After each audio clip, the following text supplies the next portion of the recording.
الذي أرسل بالحق بشيرا ونذيرا وداعيا إلى الله بإذنه وسراجا منيرا فقد قال الله تعالى في كلامه المجيد وفي فرقانه الحميد أعوذ بالله من الشيطان الرجيم بسم الله الرحمن الرحيم وما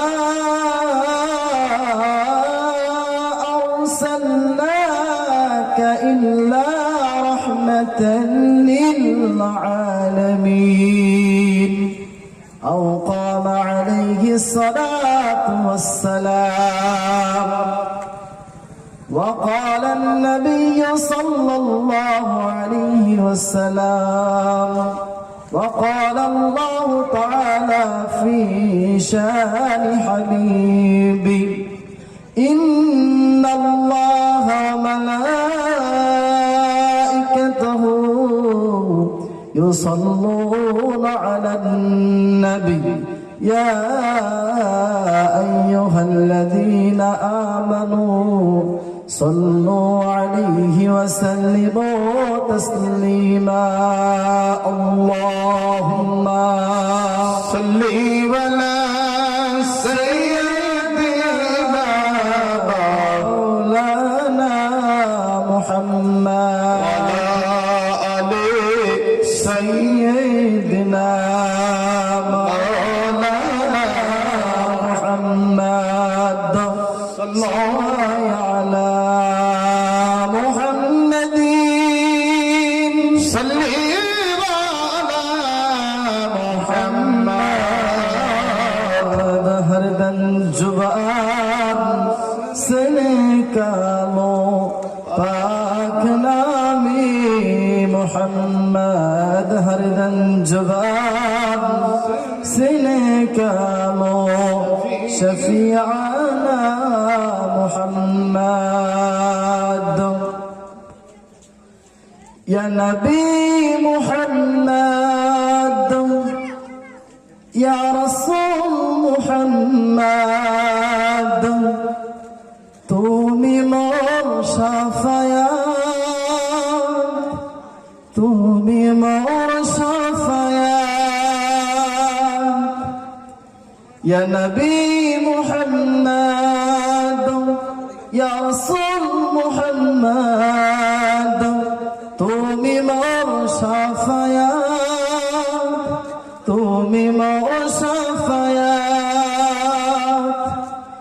পেলে দিদার জীবন তোমাকে খোদার কসম কোনি যখন দিয়ে তখন ধোব তোমার কদম শোনে সুবহানাল্লাহ পেলে দিদার জীবন তোমাকে খোদার কসম কোনি যখন দিয়ে তখন ধোব তোমার কদম ওয়াইস করনি দেখনি ভাগে ইশকে সকল দাহাত তুমি মোর শাফায়াত তুমি মোর শাফায়াত তুমি মোর শাফায়াত তুমি মোর শাফায়াত ইয়া নবী মুহাম্মদ ইয়া রাসূল মুহাম্মদ তুমি মোর শাফায়াত তুমি মোর শাফায়াত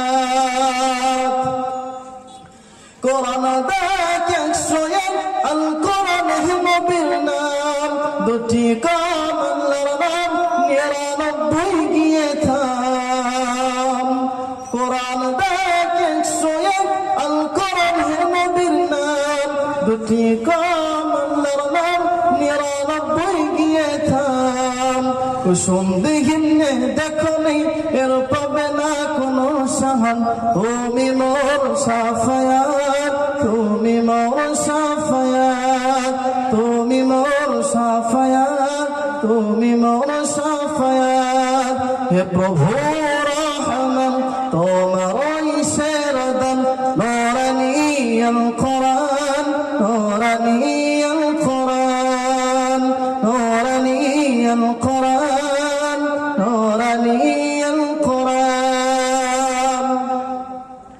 এই যে নাত পড়া হচ্ছে আপনাদের, এর মধ্যে যে কিছু বোঝা যায় তো নাকি ভাই? কিছু বোঝা যাচ্ছে তো নবীর বিষয়ে? আমি একটা আয়াত পেশ করেছি, শুধু তিনার হলো তিনি যে এসেছেন আমাদের কাছে, আল্লাহ পাক যে পাঠিয়েছেন, কিসের জন্য পাঠিয়েছেন, আর তিনার দ্বারা আমরা কত কিছু পেয়েছি একটুকু বোঝা যাচ্ছে। তিনি ছাড়া কিন্তু কিয়ামতের ময়দানে আমরা কেউ তিনি ছাড়া একজনও শাফায়াত পাবো না। তিনি যদি না সুপারিশ করে তো তিনার সুপারিশ বিনাতে আমরা কেউ জান্নাতে যেতে পারবো না ভাই। তো আমরা সকলেই এই নাচ যখন শুনছি আমরা সকলে ইনশাল্লাহ মানবো না মানবো ভাই? চল ইনশাল্লাহ মানবো।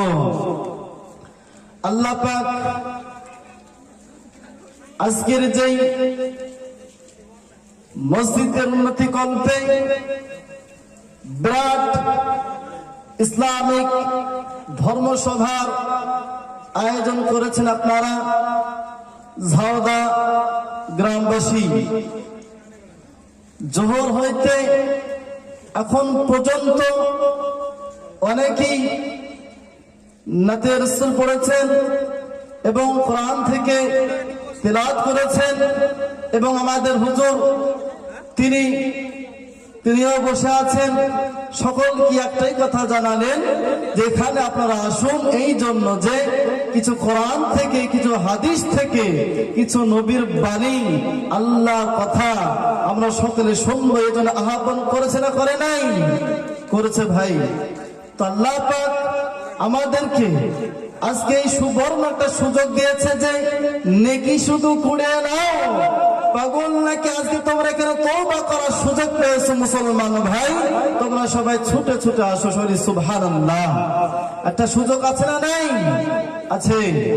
তো সে আল্লাহর প্রতি যিনি আমাদেরকে আল্লাহ পাক আশরাফুল মাখলুকাত করে বানিয়েছেন এবং সুন্দর একটা সুবর্ণ সুযোগ দিয়েছেন কোরআন এবং হাদিসের মাহফিলে বসার তৌফিক দান করেছেন, সে আল্লাহর প্রতি আমরা সবাই শুকরিয়া আদায় করি। সবাই আলহামদুলিল্লাহ। শুধু এতেই শুকরিয়া আদায় করে শেষ হবে না ভাই। যেই নবীকে পাঠিয়েছেন পৃথিবীর জমিনে, এই নবীদের যে অনুসারী, এই যে নবীদের যে পাঠ আছে, এই পাঠের মধ্যে যে আমরা উম্মতে মুহাম্মাদি, এই উম্মতে মুহাম্মাদি হওয়ার জন্য নবী পর্যন্ত আল্লাহর কাছে সুপারিশ জানিয়েছেন। চলে সুবহানাল্লাহ। এ জানাইনি হযরত ঈসা আলাইহিস সালাম তিনি জানিয়েছিলেন, আল্লাহ তিনি এইভাবে বলছে, আল্লাহ শেষ জামানার যে রাসূল হবে, যে উম্মতে মুহাম্মাদি, যে উম্মতরা হবে, কতই না তারা হলো কপালওয়ালা। চলে সুবহানাল্লাহ। কপালওয়ালা না? একবার যদি তুমি একটু চিন্তা ভাবনা করো যে এই সুন্দর পরিবেশ কে তৈরি করে গেল, পিছনে দেখতে দেখতে দেখতে তুমি পাবে সেই জায়গা থেকে শুরু, যেই জায়গাতে আবার নবী বলেছেন যে দিনটা করতে হবে সুন্দর, বেঈমানি কোনো কাজ রাখা যাবে না, মানুষকে সৎভাবে সৎ আখলাকের সহিত চলার জন্য সুন্দর পরিবেশ যে তৈরি করে দিয়েছেন তিনি হলো কে? তিনি আমাদের নবী। সুবহানাল্লাহ। তারপরে পরেই আমার নবী, আপনার নবী, সারা বিশ্বের নবী, সারা কায়নাতের নবী, যিনি হলেন আমাদের জন্য রাহমাতুল লিল আলামিন, শাফিউল মুজরিমিন। আল্লাহ পাক যিনাকে আমার আল্লাহ পাক অতি মায়া করে দোস্ত বলেছেন, আল্লাহ পাক আমার নবীকে অতি দয়া করে রহমত স্বরূপে মানব জাতির জন্য, এই উম্মতের জন্য রহমত স্বরূপ পাঠিয়েছেন। সুবহানাল্লাহ। সে আল্লাহর নবী পৃথিবীতে আসার পর আজকে আমাদেরকে শিষ্টাচার জানিয়েছে। সুবহানাল্লাহ। সে আল্লাহর নবী পৃথিবীতে আসার পর পিতা মাতার হক আদায় করা এটাও শিখিয়েছে। আল্লাহ নবী পৃথিবীতে আসার পর কিভাবে হলো মানুষের সাথে আখলাক দেখাবো এটাই শিখিয়েছেন। আল্লাহ নবী সাল্লাল্লাহু আলাইহি সাল্লাম সাল্লাম তিনি হলো সেই সময় তাকে পাঠিয়েছিলেন যেই সময়টাতে হলো বেদুনরা তারা বেপরোয়া ভাবে ঘোরাফেরা করত। একটা সময় চলতো তাদের হলো কন্যা সন্তান হলে মাটি করে জমিনে পুঁতে দিত, মদে গাঁজা নেশাদ্রব্য প্রকাশ্য ভাবে খেত এবং তারা কি করত, হারাম মানত না, সুদ ঘুষ খেত, জেনা ব্যভিচার করত। তখন আল্লাহ পাক আমাদের নবীকে সাল্লাল্লাহু আলাইহি সাল্লামকে পাঠালেন যে এই উম্মতকে শুধু ঠিক করার জন্য, সঠিক পথ দেখানোর জন্য, মানুষকে হলো সঠিক শিষ্টাচার দেওয়ার জন্য, সঠিক আখলাক দেওয়ার জন্য এবং হলো যার হক তাকে বুঝে দেওয়ার জন্য আল্লাহ পাক আমাদের সকলের মাঝে যিনাকে পাঠিয়েছেন তিনি হলো আমাদেরকে, তিনি হলো আমাদের নবী হযরত মুহাম্মদ সাল্লাল্লাহু আলাইহি সাল্লাম। এই নবীকে চিনার ভুলে গেছেন, এই নবীকে চিনি না। দাড়িতে হলো বাড়িতে গিয়ে সালাম নাই, ভাতের তরকারি যখন আপনি রান্না করছেন বিসমিল্লাহ নাই, আপনার হলো আপনি মানুষ, আপনার গালে কিন্তু দাড়ি নাই, আর বলছেন যে জবান থেকে বলছেন যে হায়রে হায়রে আমি নবীর হলো প্রেমিক, তাই তো নাকি? আরে ভাই, আপনার জন্য যে হলো উহুদের ময়দানে মার খেলে দাঁত ভেঙে গেল যার, আপনার জন্য এই উম্মতের জন্য যিনি হলো তায়েফের ময়দানে গিয়ে রক্তে রক্তাক্ত হয়ে গেল, আমাদের জন্য সকল উম্মতের ভালোর জন্য যেই নবী হলো এক গালে নেই, একবারে যখন মার খেয়েছে চুপ করে দাঁড়িয়ে থেকেছেন এবং কি আবু জাহেল কি করেছিল, আমার নবীকে ডেকে আমার নবীর চেহারা মোবারকে থুতু নিক্ষেপ করেছিল। মুসলমান ভাই, আর আজকে আমরা সেই নবীর কথা ভুলে গিয়েছি, আজকে আমরা পৃথিবী নিয়ে ব্যস্ত হয়ে গেছি, আজকে আমরা কি করতেছি, নবীকে ভুলে গেছি, আল্লাহকে ভুলে গেছি।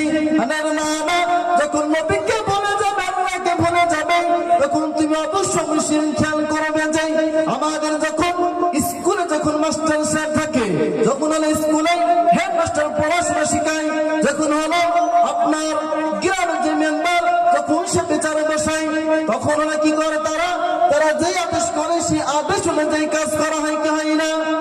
কাজ করা হয় তো নাকি? একটু আগে আসি ভাই, অল্প লোক তো কি কথা বলছে আমি নিজেও বুঝতে পারবো না, একটু আগে আসি।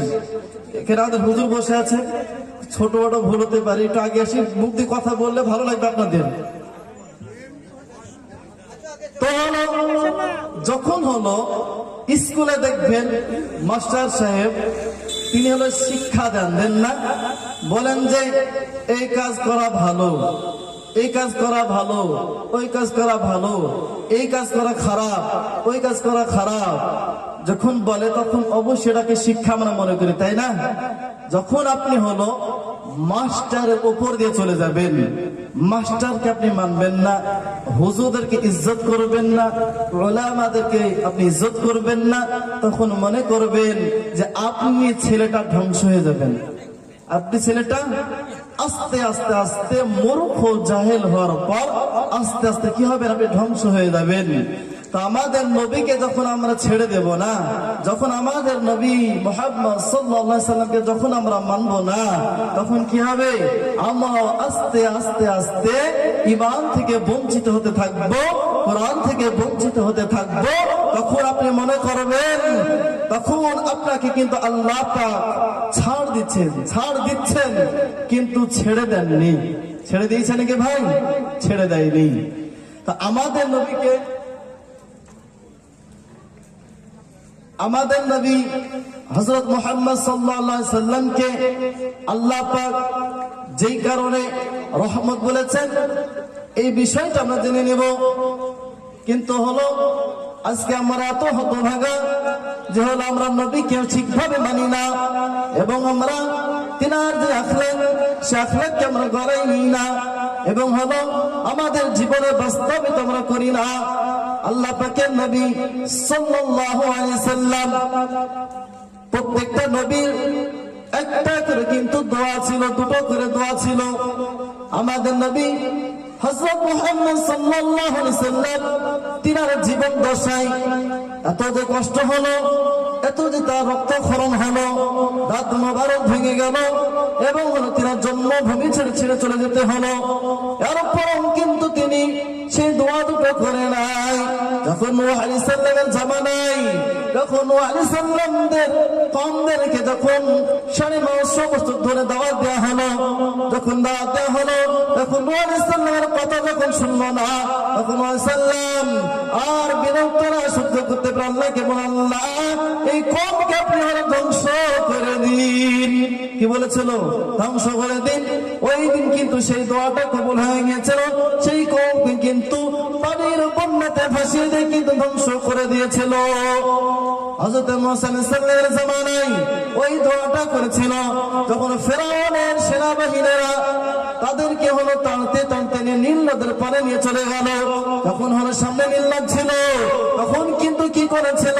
আল্লাহর কাছে সে দোয়া করছে, আল্লাহ আজ ফেরাউনের হাত থেকে আল্লাহ তুমি আমাদেরকে বাঁচিয়ে নাও, আমার কওমকে নীল নদের পার করে দাও। সেদিন কিন্তু সেই দোয়া করে ফেলেছিল। কিন্তু আমাদের নবী, দয়ার নবী, মায়ার নবী, তিনি কিন্তু এই দোয়াটা করে নাই। মার খেয়েছে, না খেতে পেয়ে ভাই পেটে কিন্তু তিনি পাথর বেঁধে রেখেছিল, তখন কিন্তু সেই দোয়া করেনি ভাই। তিনি কিন্তু কি করেছে? তিনি তিনার দাঁত মুবারক তিনার ভেঙে গিয়েছে উহুদের ময়দানে, কিন্তু তারপরও কিন্তু সেই দোয়া করেনি ভাই। তাই ফের ময়দানে যখন দোয়া দিতে গেলেন, তখন তিনা কেন তায়েফবাসীদের সেই যুবক যুবক ছেলেরা পাগল পাগল করে বলে, এ মুহাম্মদ তুই পাগল পাগল বলে, আর তাকে পাথর নিক্ষেপ করতে থাকে, আর মেরে মেরে কি করে দেয়? রক্তাক্ত করে দেয়। তারপরে কিন্তু তিনি দোয়া করে নাই। হযরত জিবরাইল আলাইহিস সালাম যখন পৃথিবীর জমিনে আসলেন, আল্লাহর নবী হযরত মুহাম্মদ সাল্লাল্লাহু আলাইহি সাল্লামকে জিজ্ঞাসা করছে, ইয়া রাসূলুল্লাহ, ইয়া হাবিবাল্লাহ, নবী গো, আপনি একবার শুধু বলে দিন যে এই তায়েফবাসীকে আল্লাহ আপনি উল্টে দিন, আল্লাহর সাথে সাথে আপনার কথা বলার সাথে সাথে কিন্তু উল্টিয়ে দেব। তারপরও কিন্তু তিনি দোয়া করলেন না, তিনি বদ্ধ করলেন না। তিনার জীবদ্দশাতে তিনি একদিনে কিন্তু কোন উম্মতের জন্য বদ্ধ করে যায় নাই। সবাই বলি সুবহানাল্লাহ। করে গেছে ভাই? যাই নাই। শুধু একটাই দোয়া করবে কবে? কিয়ামতের ময়দানে যখন আপনি উম্মত যখন এই নবীর দোয়ারে যাবেন, ওই নবীর দোয়ারে যাবেন, আপনি যখন পিতা মাতার কাছে ছুটে ছুটে যাবেন, গ্রামবাসীর কাছে ছুটে ছুটে যাবেন, একটা নেকির সাথে কিয়ামতের ময়দানে যখন আপনি ছুটে ছুটে ঘুরে বেড়াবেন, যখন আপনাকে কেউ যখন একটু আপনার কথা ভাববে না, তখন সেই দিন আপনার হাবিব, আমার নবী, আপনার নবী, সারা বিশ্বের নবী, সারা কোন কায়নাতের নবী, তিনি জমিনের পরে সিজদা আল্লাহকে বলতে থাকবেন, আল্লাহ আমার একটা উম্মত যদি জান্নাতে চলে যায়, আমি মুহাম্মদ জান্নাতে যাব না। সুবহানাল্লাহ। আল্লাহ পাক তখন বলেছেন, ওয়ালা সাফা ইউতিকা রাব্বুকা ফাতারাদা। সেই দিন আল্লাহ বলেছেন, আমার হাবিব যাতে খুশি হবে, যেই কাজে খুশি হবে, আপনাকে আমি এমন দোয়া দেব যে সেই দিন আপনি খুশি হয়ে যাবে। সুবহানাল্লাহ। আমাদের নবী সেই দিন কিন্তু ভাই শাফায়াতের জন্য দাঁড়িয়ে থাকবে। 3 জায়গায় দাঁড়িয়ে থাকবে তিনি। 1 নম্বর হাউজে কাউসার, তিনার হাতে থাকবেন কিয়ামতের ময়দানে। 2 নম্বর মিজান, 3 নম্বর ফুলসিরাত। তো ভাই আমরা সেই নবীর গলা, সেই নবীর মোহাম্মদ, সেই নবীর মোহাব্বত এবং সেই নবীর আখলাক এবং সেই নবীর হয়ে যায় যে নামাজ, রোজা, সঠিক আখলাক, আমাদের যে আলেমদের ইজ্জত, হুজুরদের ইজ্জত এবং আমাদের আমল, এগুলো আমরা সবাই ইনশাআল্লাহ নিব। কি নিব না ভাই? কেন পরকালে ভাই কেউ দেখবে না, আমি কেউ না। নিজের আমল নিজের আমল, নিজে যদি ভালো করো তো ভালো, না করলে তো সকালবেলা যা হবে দেখা যাবে, এরকম নাকি? আপনাদের তো এই ভাবনা, যা হবে পরে হবে নাকি? না ভাই, মারা গেলে কিন্তু সব আমল বন্ধ হয়ে যায়। তা আমরা বেঁচে থাকতে একটু ফিকির করি।